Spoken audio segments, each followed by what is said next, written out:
আপনার প্রিয় সন্তানকে সবজি খেতে দিন। সেই সবজি আপনার ক্ষেতের হলে খুবই ভালো, নাহলে ক্রেডিবল সোর্স থেকে নিন।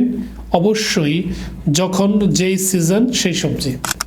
আপনি অফ সিজনে টমেটো খাওয়াইলে 300 টাকা কেজি হবে এবং কোল্ড স্টোরেজে থাকার কারণে বিভিন্ন প্রিজারভেটিভ থাকবে। আপনি গাছ থেকে টমেটো পেরে দিবেন, শুধুমাত্র টমেটোর সিজনে টমেটো খাওয়াবেন। দামে সাশ্রয়ী হবে, মানে ভালো হবে সিজনে বিভিন্ন ধরনের সবজি খেলে। সবজি আপনার সন্তানের অনেক উপকার করে, এটা আপনি যেমন জানেন।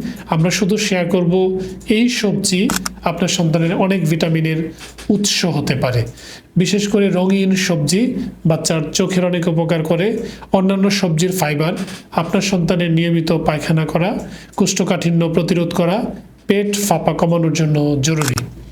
সচেতন হন, চেষ্টা করুন জীবনের শুরু থেকে আপনার সন্তানকে অল্প অল্প করে সবজি বা আঁশযুক্ত খাবারে অভ্যস্ত করতে। ডাক্তার শফিক, আজ এ পর্যন্ত। আল্লাহ হাফেজ।